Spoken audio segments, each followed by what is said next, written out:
Hey, everybody, it's Tommy Canale, and welcome back to Before the Lights podcast, the show that tells you how they made their mark.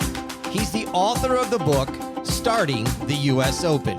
He was the official first tee starter for 23 years, from 1986 to 2010.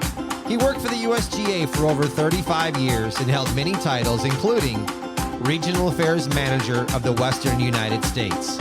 Please welcome to the show, Ron Reed. Listeners, I hope you are in for a treat, as this is an interview that was done on May of 2021. So please keep that in mind, that this interview was done back on 2021 on the defunct podcast, The Golf Zone, along with my co-host, Eric Dutt, who is the general manager at Reflection Bay at beautiful Lake Las Vegas. So Eric and I had the opportunity to interview Ron, and I'm telling you, this interview is a classic. You're in for a treat. Get ready to smile and laugh and enjoy. Ron Reed, welcome to the Golf Zone. How are you? Hey, I'm privileged to be there, and I love Las Vegas. I miss it. I miss you guys, Eric especially. Good to hear from you, Ron. The opportunity to read your book. I was sitting in Eric's office, looked up, and he had 2 or 3 of your books up on a shelf, and I said, "What is that book?" And he explained it to me, said, "Take it and read it." I flipped right through it in a couple readings. It was really good. It's full of great stories. And before we get into your golfing background, from the book, I understand you also have a big love of baseball and basketball as well. Well, as a kid, I tried to grow up outside of Chicago in LaGrange, and it was something that connected me to my grandfather, and I loved the White Sox and Nellie Fox, and I did some crazy things. I once flew from Maui to LA, Chicago, Newark, drove to Albany, and the next day I went to Nellie Fox's induction into the Hall of Fame at Cooperstown. And I don't know of anybody that traveled farther, but I love Nellie Fox. It must have been something with Nellie. My father was a big Nellie Fox fan at the time, and I actually, in my office here, have a Nellie Fox baseball bat that's in my office. So there must be some attraction. I'm a White Sox fan myself, but Nellie Fox was my dad's guy as well. Well, Minnie Minoso and Billy Pierce, and we could name the lineup. Pete Ward. Yeah. The great Go-Go White Sox. Working at Wakanda Club, the host of the 1963 U.S. Amateur, what did that do for you in launching your career? Well, I got to see the people that became icons to me and mentors. PJ Boatwright and Joe Dye was there, and I worked very closely later on with Frank Hannigan. And there was just something about the prestige and the proper way in which the National Amateur Championship was conducted, and it had a great influence on me.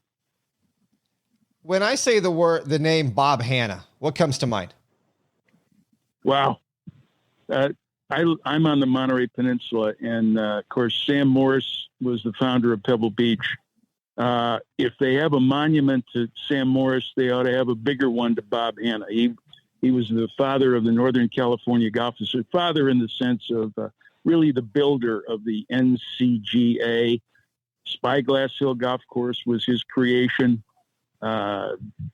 He founded they were the first association to compute handicaps by computer, which, it grew all over the country and all over the world.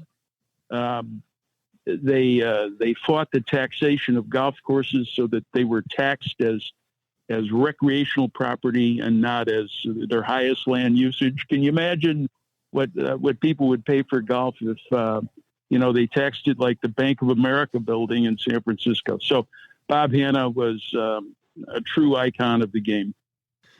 Ron, talk a little bit about how your association with PJ Boatwright Jr. started, and some of those chapters in the book were fascinating about what you learned from PJ, and just talk a little bit about that.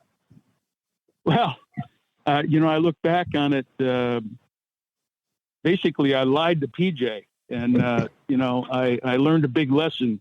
That came in 1972, the U.S. Open, and I begged him to be able to go with him that first morning at the U.S. Open here at Pebble Beach to cut the holes. I didn't know anything about, how you cut the holes for a national championship. And on the 10th hole, he left me to actually cut the hole, and he had to get in to start the championship. So the hole cutter and I were out there, and we cut the hole exactly. There was a tee that he put in the ground, and we cut it right there. And later in the day, Gary Player and Tony Jacklin complained about the hole on number 10. PJ came to me and he said, "Did you cut the hole where I said to?" And I said, "Yes, sir, I did." Well, I really didn't know exactly. So I went all the way out to the 10th hole, and I got down on the ground, and I looked for that little tee mark in the ground, and I never found it. So I said, "Yes." I went back to him and I said, "Yes, sir, that hole was cut exactly where you told me to cut it." But the truth is, I really had not stayed there when the hole cutter actually, physically cut the hole. And so I learned a good lesson.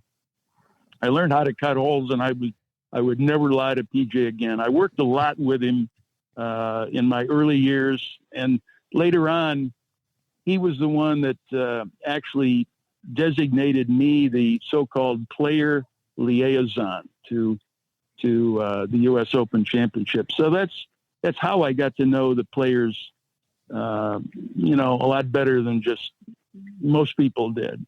I got to know them personally, and later on, it led to his having confidence in me, and he sent me out there to the first tee at Shinnecock to start the players. And you were the first tee starter for how many years, Ron? At 23, and after 86, I went part-time. I filled in for David Fay in 87 at Olympic and 88 at the Country Club. I was just part-time. And then from 89 through 2010, I was the first tee starter of the U.S. Open.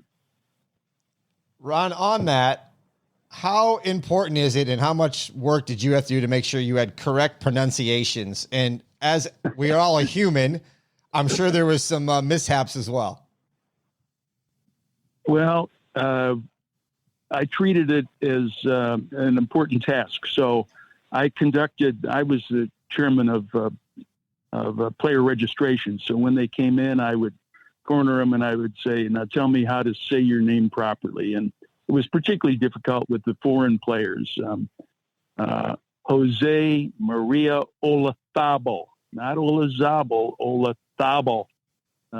So I learned to say it properly, and then on the first tee to say both their names and their hometowns. He was from Fuenterrabía, Spain, and he taught me. He actually coached me to say it properly on the first tee at Hazeltine. Excuse me. So that was important to me that their names be said properly. And boy, I messed up a few along the way, but there's a funny story in the book. Can I tell it? It takes a minute. Sure. Yeah. Well, when Ian Woosnam checked in 1992 for Pebble Beach, I said, "Where do you live? We all know you're from Wales, but where do you live?" And he said, "I'm from Oswestry, England." So for 3 days, I introduced him from Oswestry, England. And on day 4, when I introduced him from Oswestry, he turned around live, worldwide, and he said, "I'm from Wales." Well, I was a little flustered at that point, and I corrected myself and said, "From Wales." And I continued on with the other introductions, and I got to Joe Carr, captain of the Royal and Ancient Golf Club of St. Andrews. And what came out of my mouth was from Dublin, England. And there was this chuckle in the crowd, and I looked at Joe, and he was laughing, and I corrected myself, from Ireland. The next to speak, Peter Alice of the BBC, and you know what he said? "Wars have started over less." And he was right. So I went to David today. I said, David, I never asked for this job. I messed it up. It's yours. You can have it. He says, no, relax. So a couple of days later, I was in the East Bay of San Francisco, and I was getting a very tall glass of Merlot wine. And the waiter I sensed was English. I said, tell me something. Where is Oswald Street? And he said, I don't know, but I was watching the U.S. Open, and you're the guy. You're the guy. The next thing I knew, he was in telling the bartender, getting my wine. And I learned from that, it wasn't life or death. I could learn to laugh at myself. And I continued on for 18 more years on the first team. Ron, talk a little bit about the Hannigan rule. The Hannigan, with Forrest Fessler. Well, I knew Forrest a little bit. And he came to me Sunday morning at Oakmont in 1983, and he said, what will you guys do to me if I wear Bermuda shorts? And I didn't know what he was talking about. And I said, what do you mean? He said, well, this company will pay me $3,500 if I wear Bermuda shorts today. I said, well, let me check with higher authority. So I went to Frank, and I said, Frank, what will we do? This is not a PGA Tour event, so the U.S. Open is not operating under their rules. And Frank, little did I know there was a backstory, and the backstory was that PJ spotted Forrest in a practice round wearing Bermudas, and he went up to him and he said, Forrest, you can't do that. Well, they made a deal, and the deal was he could wear them that day only and get paid by the sponsor for wearing them. But that was it, no more. So Frank related that story to me, and he says, you go back to him and you tell him, Forrest, let your conscience be your guide. I use that line a lot in making rulings later on. But so I told him, and after this 17th hole, he slipped into a porta-john and he put on his Bermuda shorts and he played 18, and the crowd went crazy, and he pocketed another $3,500. I used that line when I was in doubt on a ruling with a player, and I would say to the player, look, you know what happened. Here's the rule. Let your conscience be your guide. And it usually worked. Ron, tell our listeners about the experience with Dick Clark, the rules official. Oh my gosh, that was at Bethpage, and it had rained for like 21 straight days, and it was raining some more, and I had a feature group, if you will, Paul Casey and Jim Furyk, but I didn't have a referee. And there was a guy standing there, and he looked official enough. And I said, "Are you an official?" And he said, "Well, yes, I am." I said, "What's your name?" He says, "Dick Clark." And I think I said something smart alecky. I said, like, "Oh, you want to dance?" The great DJ Dick Clark. And then I got serious. I said, "Wait a minute, where are you from?" He says, "New Jersey." I said, "I didn't see you at the committee dinner the other night." He said, "Oh, I couldn't make it." I needed a referee, so I sent him out. I introduced him to these players, and off he went. And on the 10th hole, Casey needed a ruling, and the call came back, "Ron, did you send a referee with that group?" I said, "Well, I think I did." Well, Dick Clark disappeared. He left the premises, but when I this is amazing. I was at Chambers Bay in 2015, and at another table, I heard introductions, and I heard the name Dick Clark, and I ran over to this table, and I said, "Are you the Dick Clark that I introduced as a referee?" He said, "Yes, I am." Well, 7 or 8 years later, here I was running into him again, and off he went. And we laughed about it. And he's now an attorney in Austin, Texas. He moved from New Jersey. That's awesome. Great stories. Folks, if you haven't already figured out you want to get your hands on the book, go to ronreed.com. He will autograph it.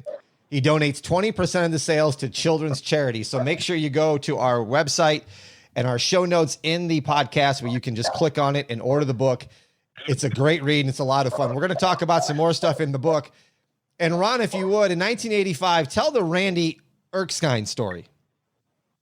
Randy Erskine. Frank Hannigan decided when Bob Tway dropped out the morning of the championship, Bob had gotten sick.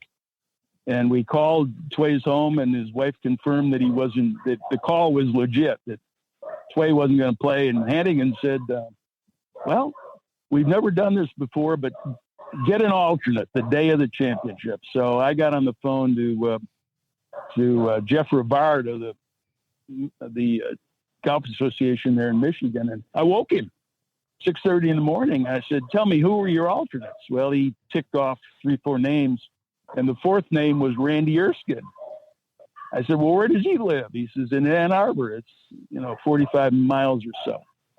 So I called information. I got Randy's number. I said, he answered the phone. I said, what are you doing? He says, I'm having cereal with my kids.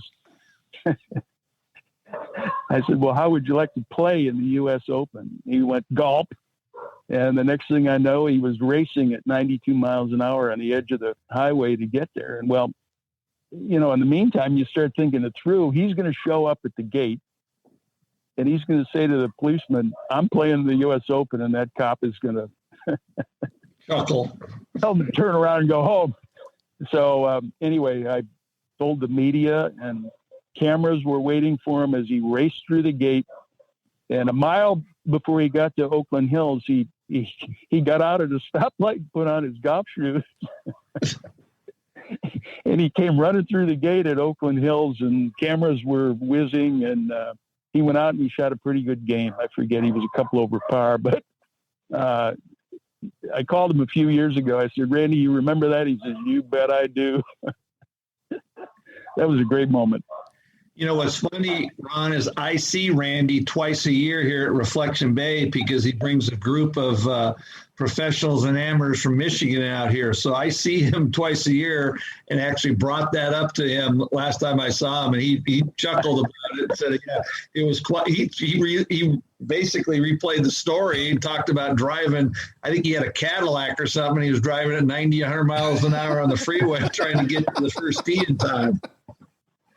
I think the highway department, the highway patrol, had him on the radar. I think they were not happy that he did that, but that was a great personal moment for me.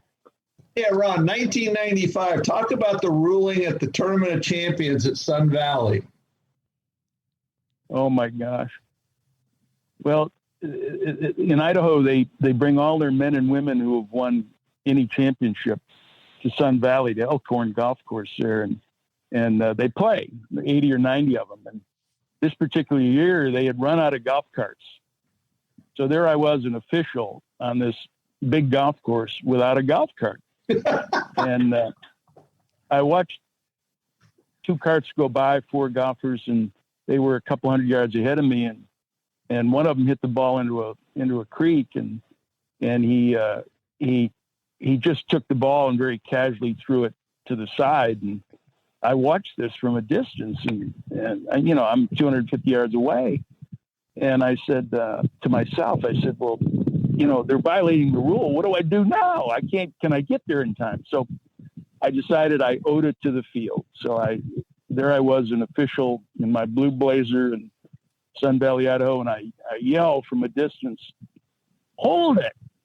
And the 4 of them turned around and looked at me like, did you just land from outer space or something? So anyway, I went sprinting up there and I said, look, you got to stand in those days erect, put your arm out and drop it within 2. I explained the Rule 26 and dropping and all that stuff to them. And they looked at me and they couldn't figure out where I was from. So the guy did it. I said, there's no penalty at this point. So he dropped the ball properly, and he hit a wooden shot, or a wood metal club now. And I've never seen this done. Eric, you've ever seen anybody shank a shot with a metal club? No. Well, he did. And he shanked it back in the water.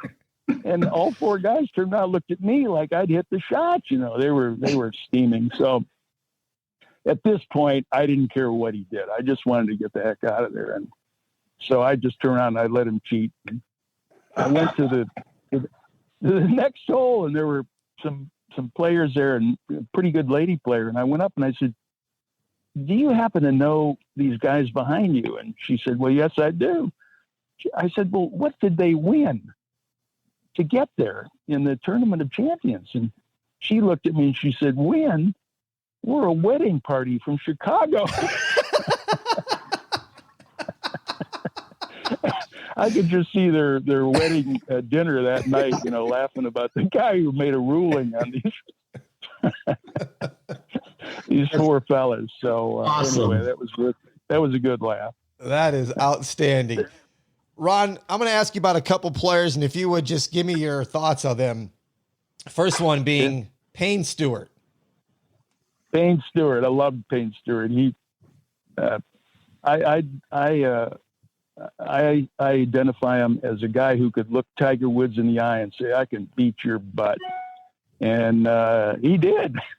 But, he was a cocky guy, but he was a good guy. And I knew him pretty well. And I tell the story about his coming to the tee with Phil there at Pinehurst. And he said to me, do you have scissors? And I kind of circled him. I said, well, geez, you don't need a haircut. He says, no, I want to cut the sleeves off this rain jacket I have on.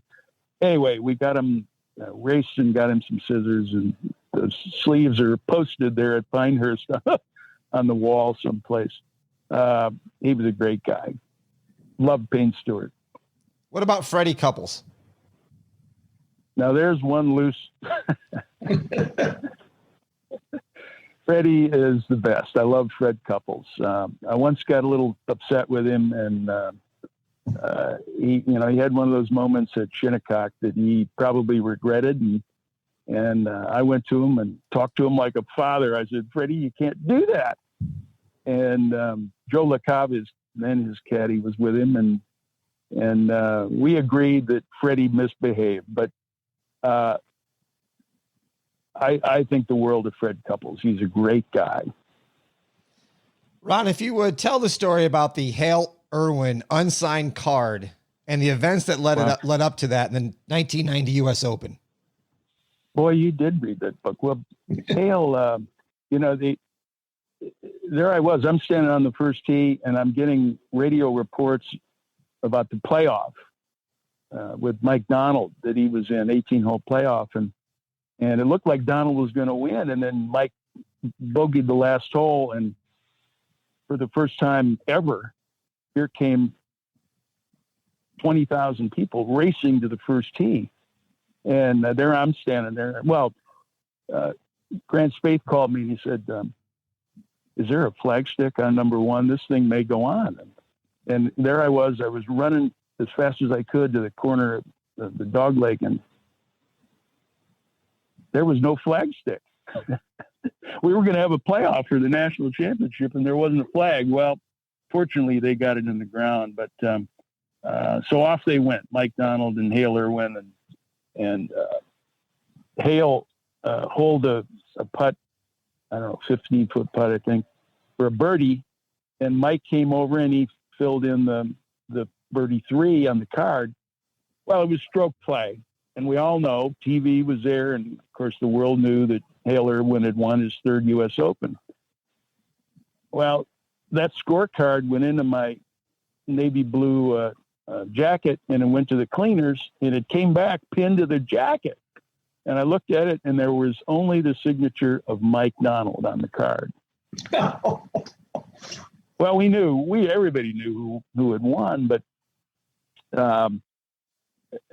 6 months later, we had a little banquet here during the old Crosby tournament, and I brought Hale Irwin up. I said, you think you won the U.S. Open last June, but there's only one signature on this card. And he grabbed that card as fast as he could. I still have the card, and it has both signatures on it. So it's now official. Hale Irwin won in 1990.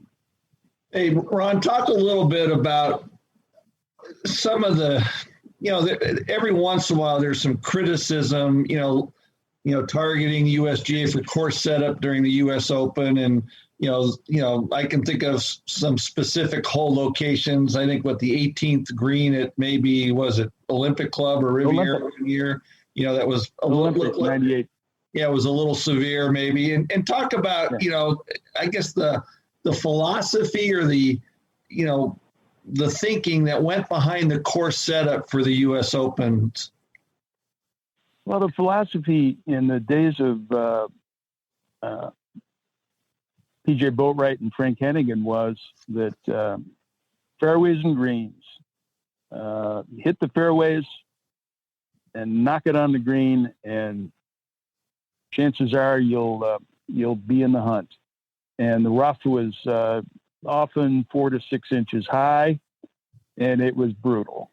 And there was no intermediate rough, so to speak.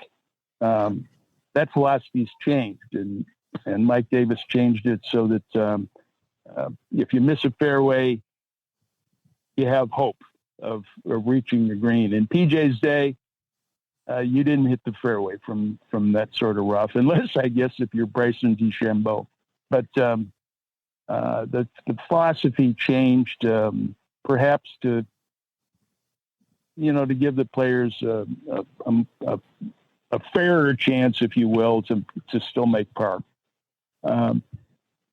PJ, his philosophy was 5 paces from the edge of the green. Today, they can slide that to probably 3 yards from the edge of the green because of groove configuration and so on. But so the philosophy's changed a little bit. Is it better today? I don't know. The purpose was always to identify the best player in the world. And, either way, the setup is probably done just that. Identified the best. And Ron, do you think with I'll use the word better, but the improved technology with the golf ball and golf clubs that, and with a little less severe setup, that's why we see what I think are lower scores in the U.S. Open each year now? Now I'm going to contradict myself.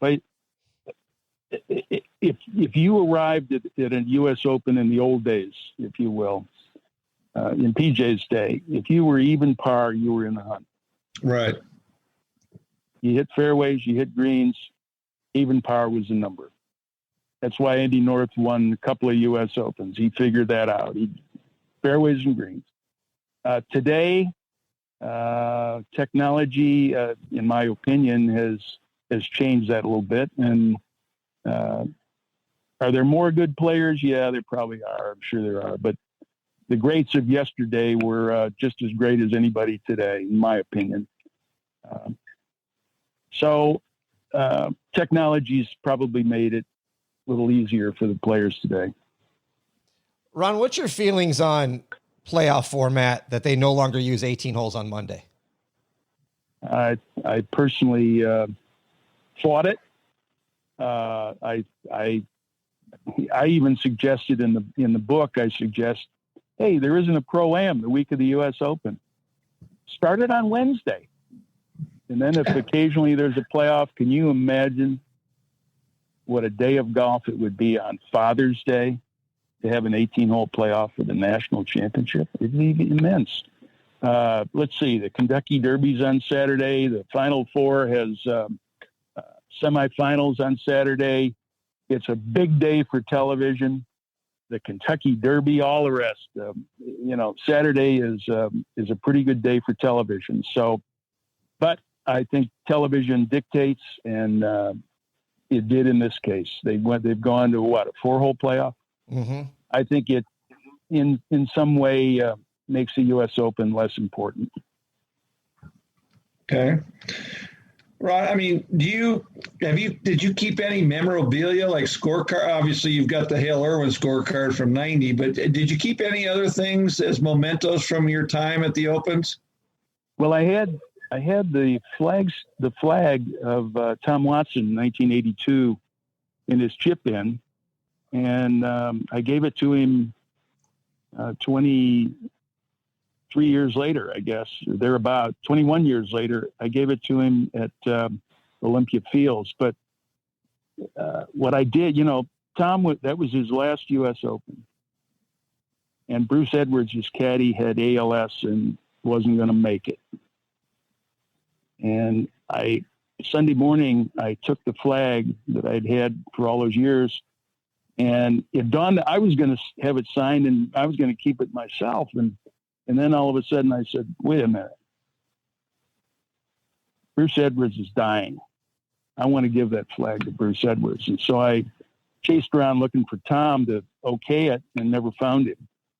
So when Bruce came to the tee long before Tom did, I said, Bruce, I want you to have this. And he looked at me and he got emotional and he said, what is this? I said, this is the flag from 1982. And he started to cry, and I must admit it caused me to tear up. And next thing I know, here comes Watson. He looks at the both of us crying, and he said, what's going on? And I said, Tom, I tried to find you to see if this was okay. Did I do the right thing? And he looked at me and he said, you did the right thing. So the flag ended up with Bruce Edwards, and when he passed on, Tom gave it to the Kansas City Country Club, his home club as a kid. Nice gesture. Yes, it is. I really don't have many, much memorabilia, nor pictures, photographs. I have one with Arnold when Arnold teed off, but I don't have much of a rogues gallery, no. 2010 was your last year. The 2011 U.S. Open. Did you have an empty feeling or feel like you should have been somewhere else? No, not really. I knew the day would come. It came abruptly. The old story is when you're in, you're in. When you're out, you're out. No, I'm happy for whoever succeeded me. I never asked for that job, and somehow there I was for all those years. Think about it. I got to start Arnold in his last U.S. Open and Jack in his last U.S. Open and sadly Payne Stewart in his last U.S. Open. So, how lucky can you be? That's pretty good right there. Do you have a favorite U.S. Open venue? Shinnecock Hills. And not only because it was my first, I just think it's just such a great golf course. And it's absolutely the best. I think Oakmont's a sensational golf course and probably as demanding as Shinnecock. And Ron, you like those better than Pebble? With your ties to Northern California? Pebble has to have wind today to make it as difficult as those other venues. In terms of beauty, the only one that comes close is Chambers Bay, and I have a love affair with Chambers Bay, both as aesthetically. There's no more beautiful golf setting than Chambers Bay, and I might add it's one great test of golf.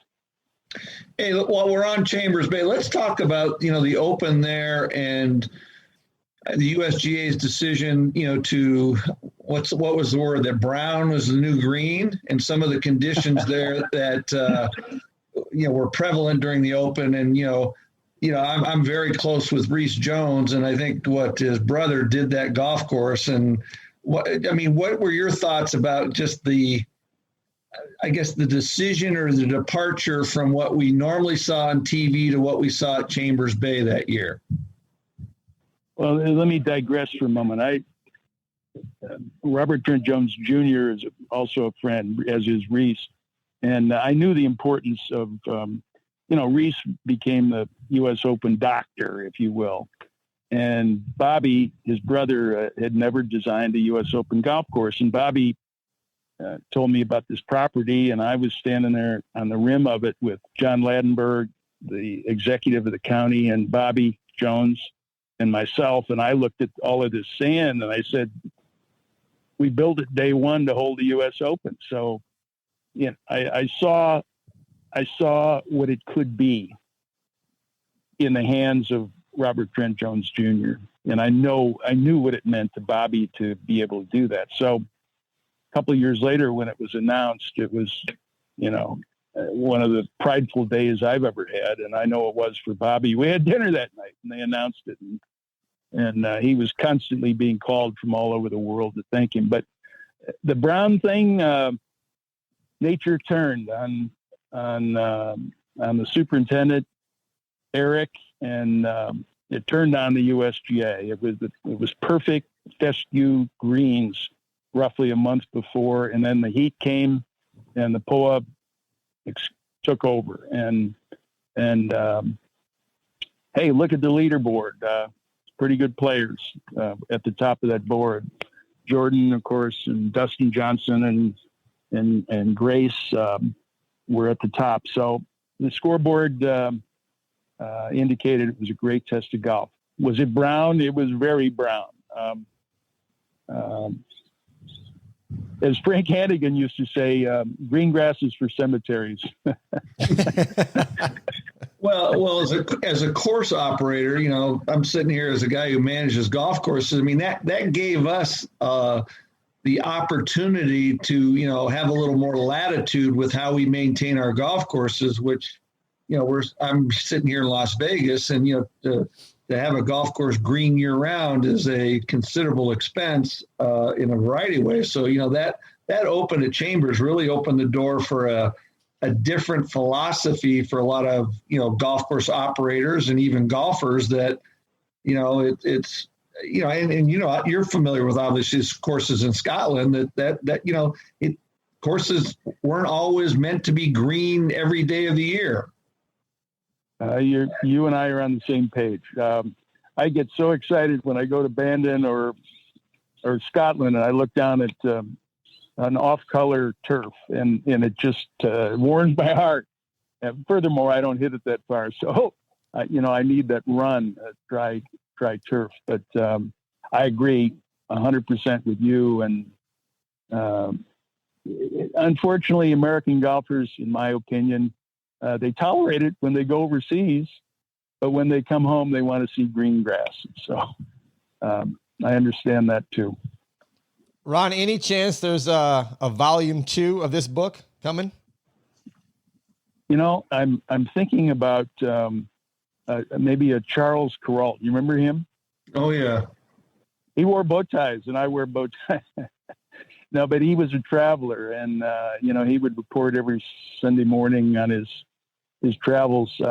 I've thought a little bit about that. In my career with the USGA, I head from Alaska to Hawaii and once all the way to Texas.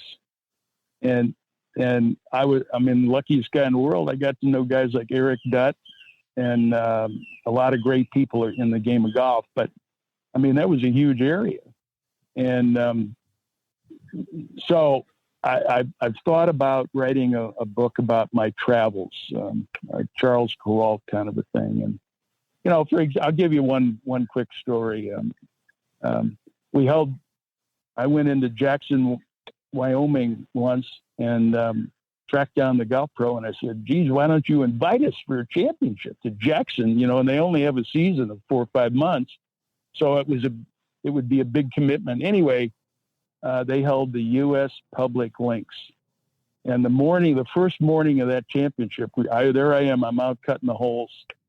And all of a sudden I hear this roar. And I look up and there's a cloud of smoke and it was like a bomb had been dropped.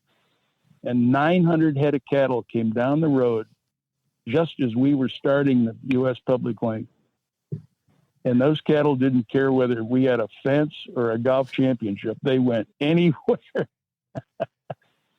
anywhere they wanted. And we had to suspend play before we even started.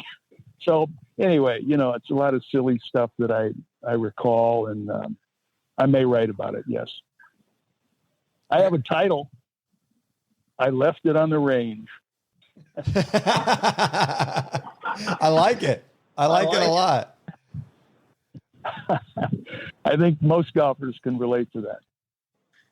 We really appreciate your time, and you and I have known each other for a long time, and I really appreciate your years of dedication to the game of golf and what you did for the game. And, you and I have some conversations offline a little bit about where the game of golf is and where we think it's going. But I really appreciate everything you did for golf, and, you did for me, and as a course operator, and, when I was involved with the Southern Nevada Golf Association. So, thank you for your dedication and service to the game.